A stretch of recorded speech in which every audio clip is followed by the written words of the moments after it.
Olá pessoal, tudo bem? Estamos aqui para mais um culto de louvor e adoração ao nome do Senhor e eu queria começar o dia de hoje fazendo um desafio para você. Nós estamos chegando no final do ano, né? E nós temos ainda algumas atividades para serem feitas, né? Nós temos estudado a palavra, temos estado juntos, né? Nesse período de distanciamento. A gente tem se aproximado da forma que é possível, né? Contatos telefônicos, redes sociais, salas de reunião online e vamos em frente, né? Estamos com a escola teológica funcionando, com os grupos de estudo e independentemente do que venha pela frente, se vai ter um retrocesso ou não, nós estamos fazendo a nossa parte, cumprindo o nosso papel. Então, nós temos uma missão importantíssima para esse final de ano, para aqueles que são membros da igreja, estão no papel e aqueles que vão se tornar membros. Nós vamos fazer a nossa assembleia no dia 2 de dezembro, é uma quarta-feira à noite. Você vai falar assim, puxa, mas as assembleias aconteciam aos domingos. Sim, mas como existem atividades específicas nesses domingos, entre o final de novembro e o começo de dezembro, nós decidimos fazer no dia 2 para que a nossa parte administrativa fique em ordem para o ano de 2021. Então, nós vamos passar maiores informações sobre o horário, mas possivelmente começaremos a nossa assembleia a partir das 19h30 no dia 2 de dezembro. Então, reserve essa data, reagende os seus compromissos, se for necessário, e participe com a gente desse tempo administrativo que é importante também para algumas decisões. Então, não se esqueça disso. Outra coisa importante, né? Nós temos estado reunidos aqui e tem sido muito bom, mas não deixe de participar. Se você não estiver presente, não deixe de assistir na sua casa, de participar, de comentar aqui no chat. Participe com a gente, né? É importante o seu envolvimento com as propostas que são feitas para a gente manter esse senso de comunidade, né? Então, se você está aí agora assistindo, curta o nosso vídeo, compartilhe tudo aquilo que nós colocarmos aqui na nossa rede social e também coloca ali nos comentários, no chat, participe de tudo que for possível, tá bom? Gente, nós vamos ter um estudo hoje muito legal, então não perca, né? Se você está aí envolvido, está na correria do domingo, né? Preste atenção, louve conosco agora e depois assista até o fim a mensagem e até o final do culto, tá bom? Então vamos orar e aí já damos início então com o louvor ao Senhor. Senhor, nós te louvamos por este dia. Te agradecemos pela oportunidade de estarmos reunidos aqui de maneira tanto presencial quanto online, Pai.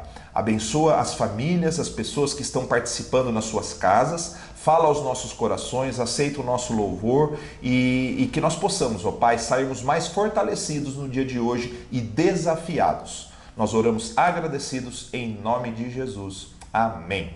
Vamos louvar e vamos aprender. Bom culto a todos.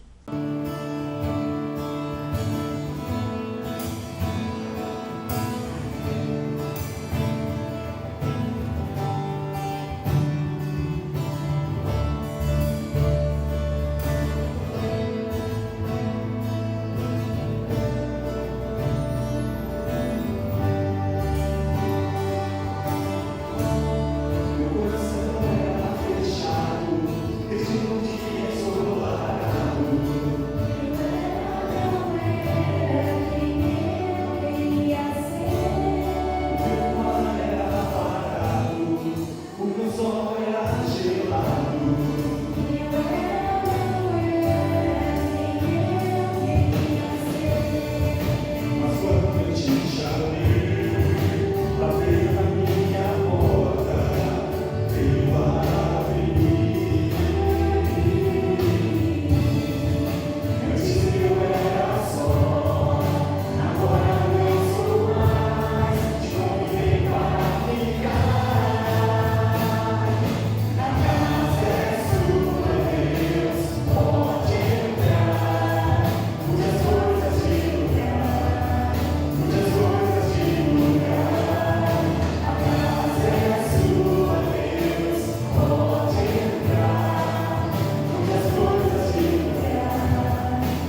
coisas de lugar, Senhor. A casa é tua, Deus. Faz o teu querer, faz a tua vontade.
Olá pessoal, tudo bem?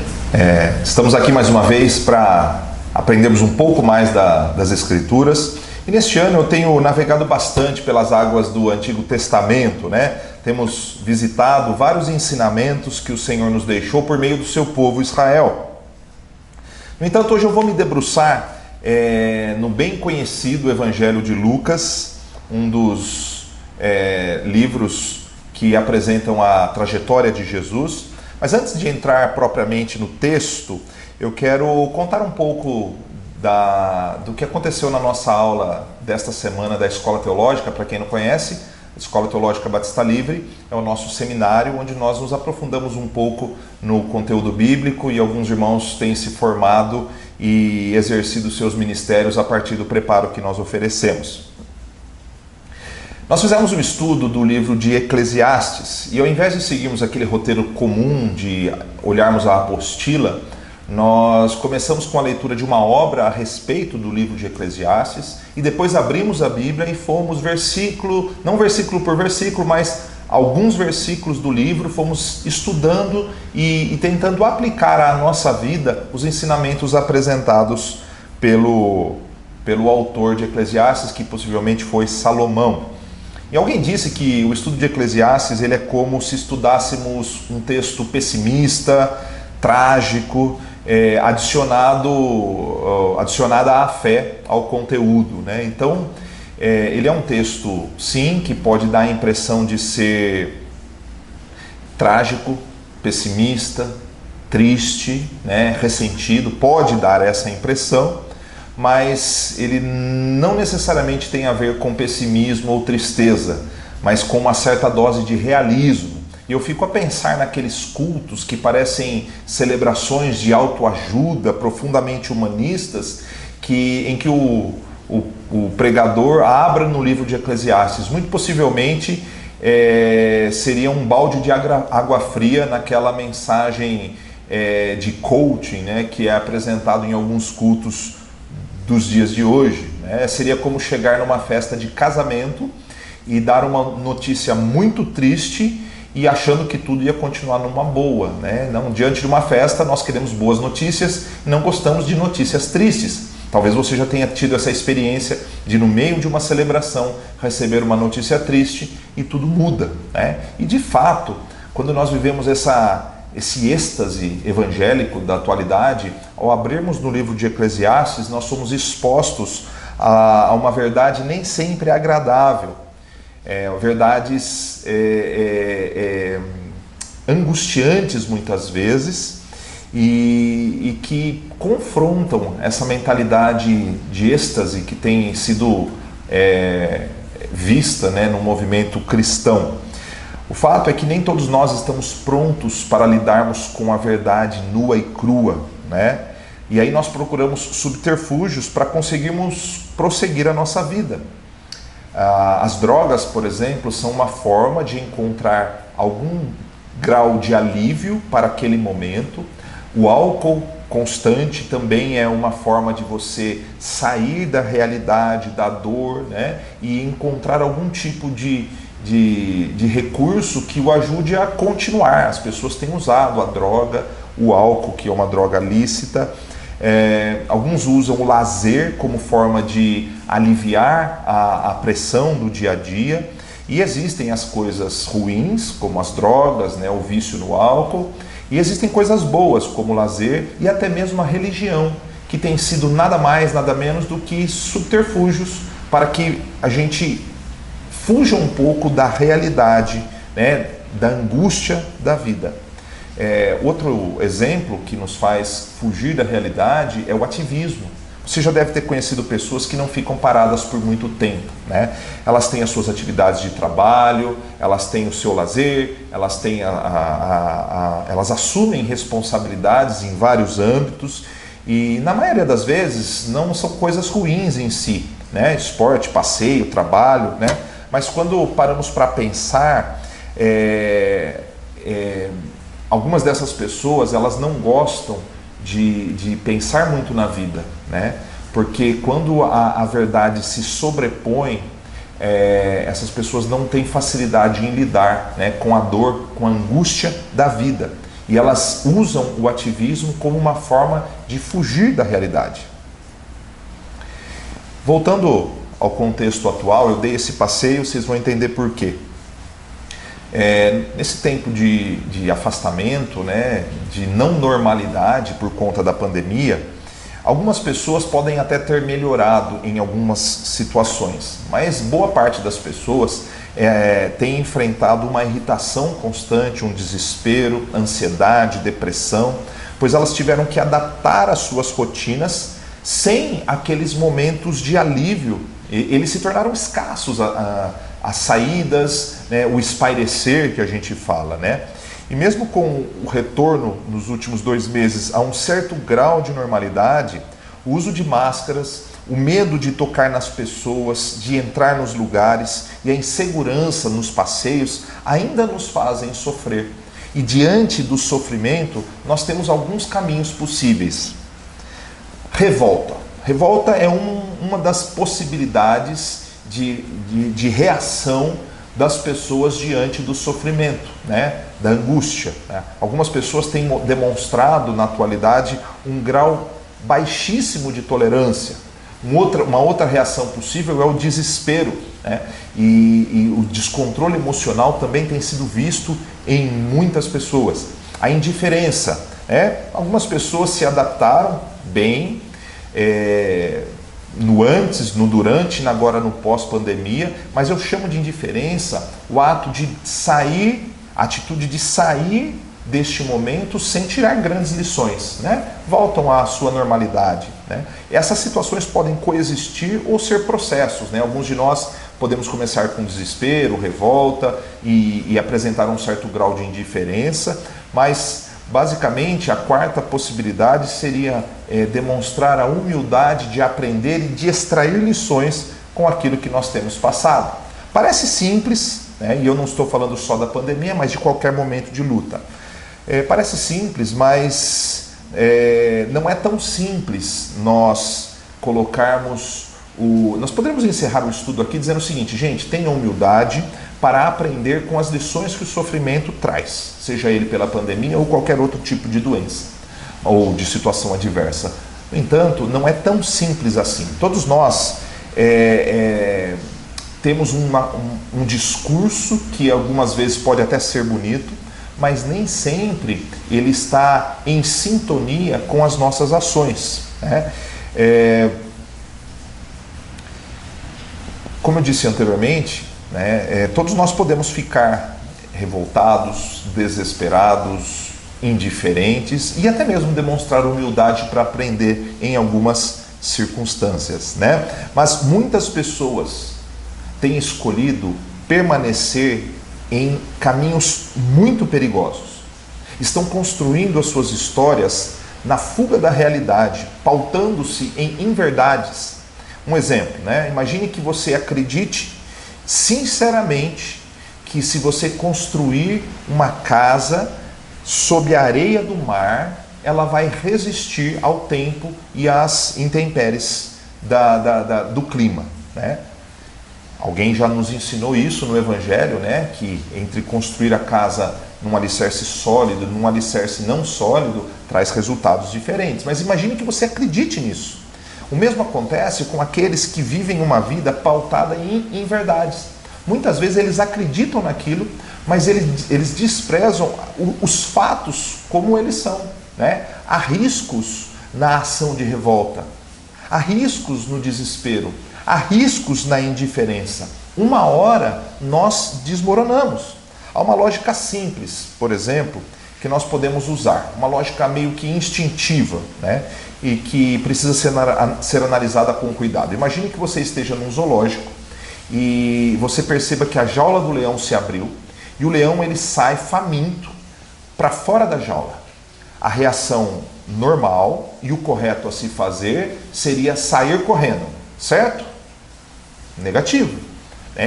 O que nos garante uma probabilidade maior de sobrevivência é nos escondermos ou não darmos as costas para a fera, né?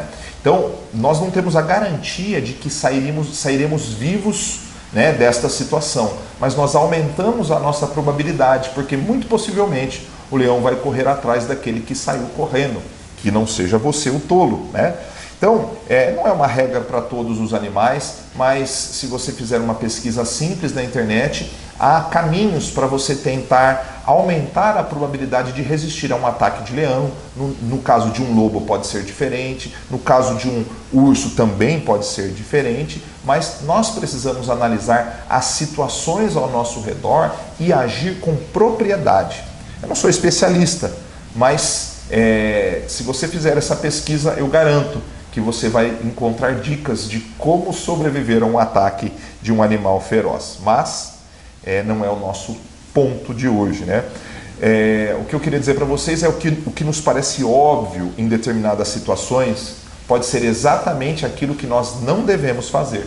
Em João 12:25, por exemplo, Jesus diz: Quem ama a sua vida neste mundo a perderá. Quem odeia a sua vida neste mundo a conservará por toda a eternidade. Eu gosto de um exemplo simples que já dei algumas vezes em alguns estudos, justamente para ilustrar essa verdade. Eu tinha um carro, que ele travou o capô, ele travou, eu não conseguia abrir, não conseguia puxar a alavanca, ele não ia para cima nem para baixo. E o que eu fazia era tentar levantar. Por quê? Para abrir, você levanta o capô. A hora que eu fui num especialista, ele falou o seguinte: não faça isso, não puxe, aperte. Eu falei, mas vai estragar. Ele falou, a única forma de você abrir é justamente na direção oposta. Então, quando eu apertei com força, destravou e eu pude, então, abrir o capô. Então, às vezes, nós achamos que a resposta está numa direção, mas ela está justamente na direção contrária. Esse texto de João sobre ganhar e perder a vida é um dilema da vida cristã que precisa ser enfrentado por aqueles que estão diante da mensagem do Evangelho. Há muitas pessoas que não responderam a esse dilema. Eu quero perder o controle da minha vida para que eu a ganhe a partir do momento em que o Senhor se torna o timoneiro da minha história, E não o contrário, O que nós vemos hoje em dia é uma ênfase muito grande ao agarrar-se às próprias convicções, E quando nós tomamos o controle da nossa vida, muito provavelmente nós vamos perdê-la, Nós precisamos descansar no Senhor. Parafraseando Jesus, muitos cristãos estão de corpo presente e com lábios mecanicamente em louvor, mas o seu coração está longe do Senhor. Essa é uma provocação que eu faço porque diante das situações adversas pelas quais nós passamos, é como se nós passássemos por uma peneira, E só ficasse nessa peneira aqueles que de fato são dignos de ali estar. É como se somente aqueles graúdos na fé estivessem na peneira do reino. A maior parte escaparia pelos vãos daquela peneira como se não fossem de fato dignos do reino do Senhor. Muitos chamados cristãos estão passando pelos vãos dessa peneira, estão agarrados naqueles arames ali daquele coador, como se tentando resistir a partir de uma realidade puramente humana, O que nos mantém no reino é a verdadeira conversão. O que nos mantém como verdadeiros discípulos é essa fé genuína que nós demonstramos tanto nos momentos de alegria quanto nos momentos de tribulação. O discípulo de Cristo precisa demonstrar essa fé. E esse é o título do nosso estudo de hoje, que não tem nada a ver com João nem com Eclesiastes, mas está no livro de Lucas, ainda na série Minha Alma Anseia por Ti, e o título é A Fé Genuína dos Discípulos de Cristo. O texto está em Lucas, capítulo de número 9, versos 23 a 26. Nós vamos ler por inteiro e eu vou dividir em 3 pontos, conforme está no verso 26. Diz assim a palavra do Senhor. Disse ele à multidão, Jesus disse, se alguém quer ser meu seguidor, negue-se a si mesmo, tome diariamente sua cruz e siga-me. Se tentar se apegar à sua vida, a perderá. Mas se abrir mão da sua vida por minha causa, a salvará. É aquilo que falamos há pouco, repetido lá em João. Que vantagem há em ganhar o mundo inteiro, mas perder ou destruir a própria vida? Se alguém se envergonhar de mim e de minha mensagem, o Filho do Homem se envergonhará dele quando vier em sua glória e na glória do Pai e dos santos anjos. Ser um discípulo de Jesus envolve 3 coisas fundamentais que provam que a nossa fé é uma fé genuína. A primeira é a disposição para renunciar, quando ele diz negue-se a si mesmo. Aliás, a renúncia é um tema presente em toda a Bíblia. Se nós olharmos, por exemplo, para Abraão, o chamado de Abraão é sai da tua terra e da tua parentela e vai para a terra que eu lhe mostrarei. Então foi necessário que ele renunciasse, demonstrasse essa disposição de renunciar. Essa renúncia pode ter diversos aspectos e se manifestar de diversas formas, No caso de Abraão foi sair da terra. No caso de muitos de nós, pode se manifestar de outras formas. Talvez a renúncia que Abraão fez não seja a renúncia que eu e você precisamos fazer, no sentido prático, né? Sair de um lugar e ir para outro. Mas essa disposição de coração precisa estar presente em todos nós, né? Então, é como se a renúncia fosse um antídoto contra a idolatria. Idolatria a pessoas, a lugares, a vícios, a nós mesmos, né? Um exemplo, se um ateu se converte, ele deve submeter as suas convicções filosóficas e científicas à fé, né? Então, a fé se torna a régua de medida para interpretar os fatos científicos e a própria filosofia, né? Então, um ateu deve dar espaço para essa nova realidade da criação e da vida com Deus. Uma pessoa, por exemplo, cheia de opiniões, deve renunciar à sua arrogância e deixar de tentar ser dona da verdade para contemplar a justiça de Deus, né? Entendendo que a nossa justiça de nada vale, né? Então, outro exemplo, alguém que goste muito disso ou daquilo, deve estar disposto a rejeitar determinadas práticas contrárias à vida de fé e escolhas, né, que sejam incompatíveis com essa vida. Agora, tem também que subjugar aquelas que não são pecado para que a vontade do Senhor prevaleça em suas escolhas. O grande problema é que cada vez mais a onda dos novos cristãos aponta para outra direção. A direção do tudo pode, né? Antes não podia nada, agora pode tudo. A conduta cristã tem deixado a desejar, pois talvez as pessoas não estejam levando tão a sério assim o fato de serem discípulos de Cristo. Paulo escreveu a Timóteo falando que muitos nos últimos tempos se cercariam de mestres segundo as suas próprias vontades. Eu sei que isso aconteceu em vários momentos da história, mas na nossa realidade, isso é um fato, né? Eu gostaria que você fosse sincero, então, em relação à sua disposição para renunciar a algumas coisas que você gosta muito. E quando nós falamos renunciar, é jogar fora o que desagrada a Deus e subjugar, colocar em segundo plano aquilo que não é necessariamente algo ruim, mas pode estar à frente do Senhor na sua e na minha vida. Com quais atitudes suas hoje você sabe que está desagradando o Senhor? Você tem disposição para orar conforme o salmista e dizer o seguinte: Senhor, sonda o meu coração, vê se há em mim algum caminho mau e guia-me pelo caminho eterno?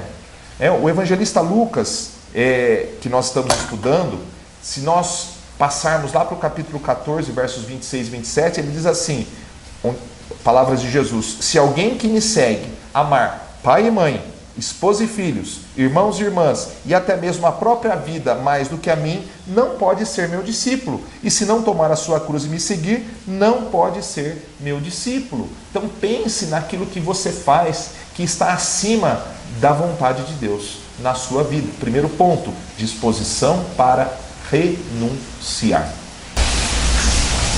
Segundo ponto, é termos consciência de que o discípulo deve pagar o preço, tomar a sua cruz.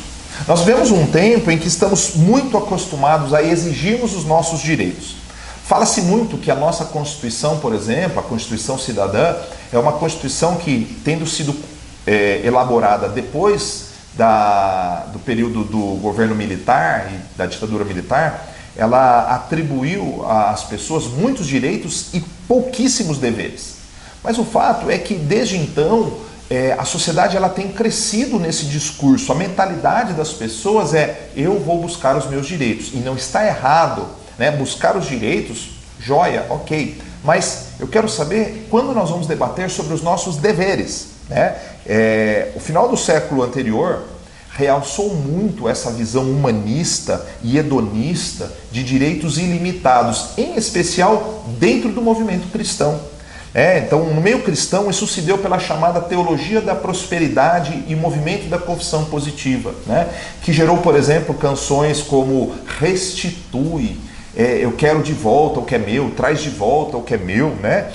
Exija de Deus seus direitos como filho do Criador, da mesma forma que nós exigimos da esposa, da igreja, do pastor, dos filhos, o direito de no trânsito ter tranquilidade, a gente exige demais, né? Então a gente acabou tendo essa mentalidade e muitas vezes exigindo até do próprio Deus.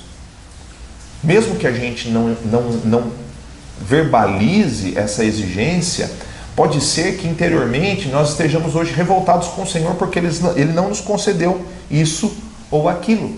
Um exemplo aqui ainda no Evangelho de Lucas está na parábola do filho pródigo. O filho mais novo, o filho pródigo, o gastador, né, é aquele que exigiu o seu direito, o direito que ele achava que tinha de receber parte da herança do pai, ele estando ainda em vida, né?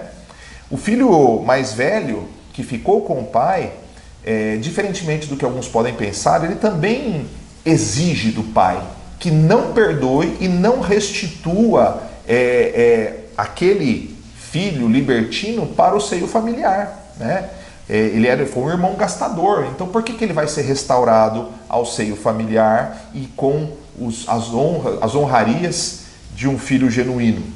Ele exige atenção e direitos maiores por ter estado com o pai durante todo aquele período de ausência do filho mais novo. Ambos, o filho pródigo e libertino e o religioso, irmão mais velho e invejoso, não mereciam nada. O pai é dono de tudo, da mesma forma que Deus é dono de todas as coisas.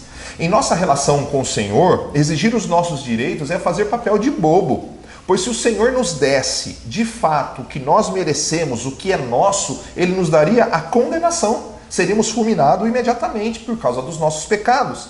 Esse é o direito que nós temos. Quando todos exigem os seus direitos numa sociedade, há um outro problema. Sobra pouco espaço para o que é justo e para o que é bom.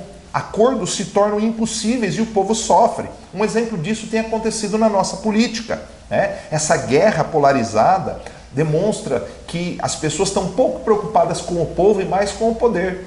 Porque se uma proposta de um segmento A for boa para o Brasil, mas a oposição, por ser oposição, votar contra, porque não vai dar a mão à palmatória, então nós vamos viver numa guerra. Porque a hora que eles tomarem o poder, a oposição, que hoje é a situação, vai fazer a mesma coisa. E nós vivemos nesse ciclo em que as pessoas elas querem o poder, elas querem os direitos, elas querem falar e querem ouvir muito pouco.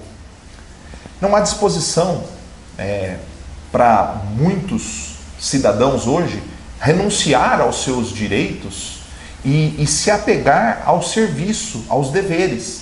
Isso acontece na nossa vida com o Senhor. Em nossa relação com Ele, talvez você ache que tem um direito sobre todo o dinheiro que você recebe no final do mês. Afinal, você trabalhou e por isso não há espaço para contribuir com o reino e com a comunidade que você faz parte. Talvez você ache que tenha o direito de gastar tudo que tem em comida, bebida, roupas e bens de todos os tipos. Talvez você ache que você tem o direito de ter um período de lazer aos sábados e domingos e que a sua comunidade não é prioridade. Por mais que você afirme que seja, talvez você não haja desta forma, né? Tudo bem se você acha isso, que você tem esse direito. No entanto, essa atitude revela uma fé deficiente ou inexistente. Porque o discípulo com a fé genuína, ele tem disposição para renunciar e ele sabe que ele deve pagar um preço. Não é um preço para a salvação, mas é a prova de que ele é de fato um discípulo de Jesus. O pastor Marcelo usou na semana passada o texto de 1 João 2,15, né? Não amem este mundo nem as coisas que ele oferece, pois quando amam o mundo, o amor do Pai não está em vocês. Não é a minha palavra que é dura, é a palavra do Senhor que é dura. Quando nós amamos o mundo, o nosso dinheiro, o nosso tempo, o nosso recurso, a nossa família, a nossa profissão, mais do que amamos ao Senhor e ao seu reino, nós estamos demonstrando que o amor do Pai não está em nós. Ou é uma fé deficiente, ou é uma fé inexistente, mas ela não é uma fé genuína. Podemos também usar o texto de 1 Timóteo 6, onde Paulo diz: no entanto, a devoção acompanhada de contentamento é em si mesma grande riqueza. Afinal, não trouxemos nada conosco quando viemos ao mundo, e nada levaremos quando o deixarmos.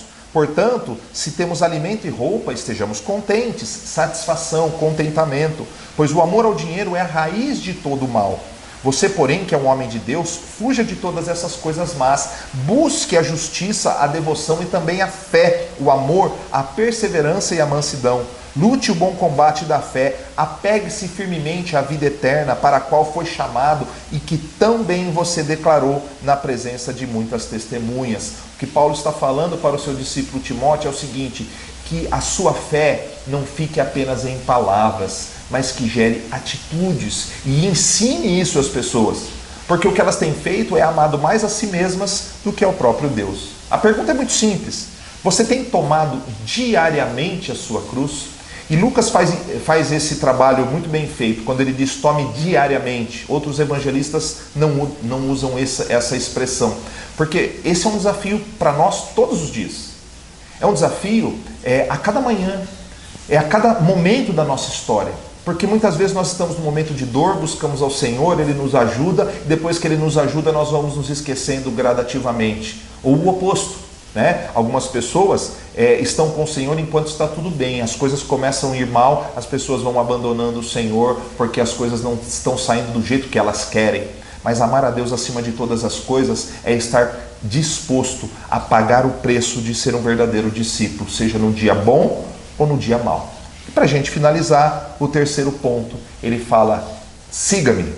Desprendimento para seguir os passos do mestre é uma característica do discípulo cuja fé é genuína. Carregar a cruz não é filosofia e nem doutrina desconectada da vida, do cotidiano. É algo que gera em nós ações diárias. É colocar a mão no arado e não olhar para trás. É desprendimento das justificativas, é abundância e não braço curto, é fazer com alegria aquilo que o Senhor nos deu a oportunidade de fazer para o seu reino. Na filosofia se diz que a virtude é envergonhada, ela não faz alarde, mas se prova na prática e não somente nas palavras. Ou seja, a humildade não se propaga, se vive. Da mesma forma, a fé genuína não se limita às coisas que falamos ou às músicas que nós cantamos. Ser um discípulo é viver para Cristo. É ler, orar e desenvolver uma vida contemplativa, uma vida devocional adequada. É doar, é contribuir com o seu tempo, com os seus recursos, com as suas capacidades. É usar os dons e talentos que Ele nos deu com alegria e intensidade.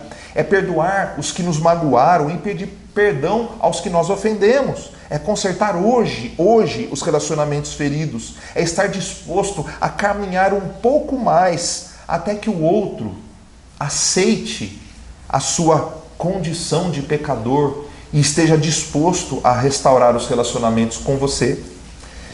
É perguntar ao Senhor se estamos agindo de maneira adequada, é ter disposição para mudar, é dizer, eis-me aqui, Senhor, envia-me a mim, é contribuir para que a sua família seja restaurada, é vencer a preguiça e outros pecados que nos afastam de Deus, é lutar para vencer os vícios e os hábitos que nos fazem caminhar para longe do Senhor, é louvar com alegria, amar ao próximo sem ressalvas, sem más, é ser humilde para reconhecer os erros pessoais e também as limitações dos outros, é lavar os pés uns dos outros e amar os nossos inimigos, pois afinal, de que adiantaria amar aqueles que nos amam?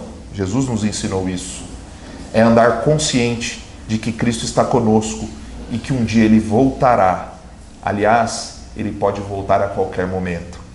Essas e muitas orientações estão na palavra de Deus, representadas de alguma forma e devem ser vivenciadas hoje. Então, o meu desafio é que você comece por aquilo que é mais difícil de renunciar. Tomar a sua cruz não é como lavar uma louça ou tirar o pó da casa. Muitas vezes é sinônimo de grande esforço, de batalhas ferrenhas. Mas o Espírito Santo é que nos capacita a enfrentarmos essas batalhas e vencermos aquilo que nos afasta do Senhor. Cada um dos tópicos acima de perdão, de amor, de disposição, de contribuição, cada uma dessas questões é o Espírito Santo que nos capacita. Nós precisamos ter essa disposição. João 13, 15 a 17 diz assim, eu lhes dei um exemplo a ser seguido, façam como eu fiz a vocês, disse o Senhor Jesus. Eu lhes digo a verdade, o escravo não é maior que o seu senhor, nem o mensageiro é mais importante que aquele que o envia. Agora que vocês sabem estas coisas, serão felizes se as praticarem. Para a gente encerrar, refletindo e aplicando. Disposição para renunciar, consciência do preço que deve ser pago, cruz. Desprendimento para seguir os passos do Mestre. Esses 3 pontos são indissociáveis. Isto é, um não existe sem o outro, eles estão vinculados, né? Então, a disposição para renunciar automaticamente me dá essa consciência de que há um preço a ser pago, e que esse preço a ser pago se manifesta nas ações, no seguir a Jesus no nosso cotidiano. São 3 fundamentos de uma realidade única. O discípulo de Jesus deve apresentar essas características. E eu não estou duvidando da sua sinceridade e da sua vida com Deus, mas propondo que você reflita se depois de ter sido abençoado várias e várias vezes, em vários momentos, e em especial por ter recebido a salvação do Senhor, será que como filho pródigo, né, nós não podemos reincidir nos nossos pecados? Será que nós não podemos hoje estar voltando ao egoísmo, à ganância, à ingratidão e ao desprezo ao que o Senhor espera de nós? Se você hoje está abençoado e não se tornou um cristão superabundante na obra do Senhor, preste atenção que talvez a sua fé não seja uma fé genuína.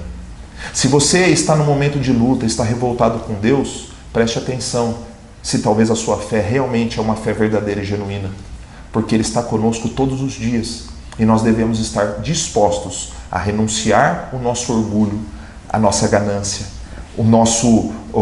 a nossa autossuficiência e ao desejo de que tudo corra bem para conosco. Nós devemos estar dispostos a carregar a nossa cruz, a tomar a nossa cruz diariamente e a seguir os passos do Mestre. Essa pandemia tem sido um filtro, uma oportunidade para muitos de nós questionarmos a nós mesmos sobre a nossa fé e a nossa vida com Deus. Talvez você não seja de fato um cristão e esteja apenas perdendo tempo. Talvez você seja um cristão que precisa se desenvolver de uma vez por todas. Então, deixe que o Senhor haja na sua vida a partir de agora, de verdade. Apesar de termos usado o Evangelho de Lucas, a nossa introdução foi feita em Eclesiastes e eu quero voltar para Eclesiastes para citar o capítulo 12, versos 13 a 14. Aqui termina o meu relato, disse o pregador de Eclesiastes. Esta é a minha conclusão. Tema a Deus e obedeça aos seus mandamentos, pois esse é o dever de todos. Deus não julgará por todos os nossos atos, Deus nos julgará por todos os nossos atos, incluindo o que fazemos em segredo, seja o bem ou seja o mal. Uma fé genuína de um discípulo de Cristo se manifesta na disposição de renunciar, de pagar o preço e de seguir os passos do Mestre. Lembramos do texto original de Lucas capítulo 9. De que adianta o homem ganhar o mundo inteiro e perder a própria vida? Se alguém se envergonhar do Senhor, não tem parte no reino dos céus. Nós precisamos, mais do que nunca, assumirmos quem somos, para que Deus cresça em nós, nas nossas prioridades, e que nós venhamos a refletir essa mensagem de uma vez por todas. Vamos orar. Pai, nós te louvamos e agradecemos por este momento. Pedimos, ó Pai, a tua direção para a vida de cada um aqui dos ouvintes, cada pessoa que está participando deste culto. Pai, desperta cada coração para refletir sobre a sua vida, sobre aquilo que te desagrada. Dá, Senhor, disposição para renunciarmos aos nossos pecados e até aos hábitos que não são pecados, mas que podem estar nos levando para longe de Ti.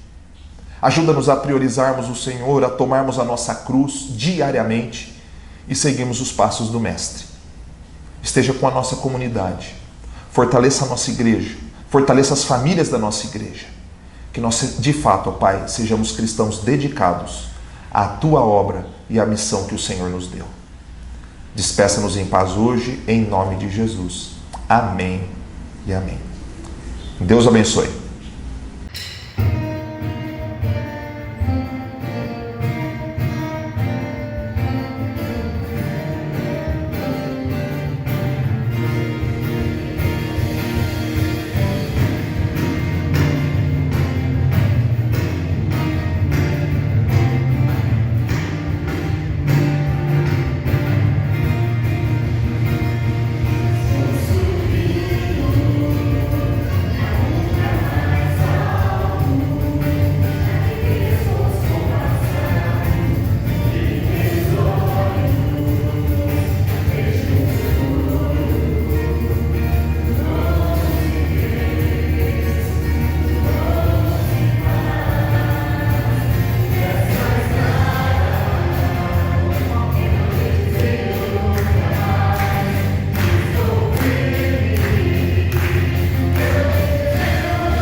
Porque eu sei os planos que tenho para vocês, diz o Senhor. São planos de bem e não de mal, para lhes dar o futuro pelo qual anseiam. Naqueles dias, quando vocês clamarem por mim em oração, eu os ouvirei. Se me buscarem de todo o coração, me encontrarão. Serei encontrado por vocês, diz o Senhor. Acabarei com seu exílio e os restaurarei. Eu os reunirei de todas as nações para as quais os enviei e os trarei de volta para casa, para a sua terra.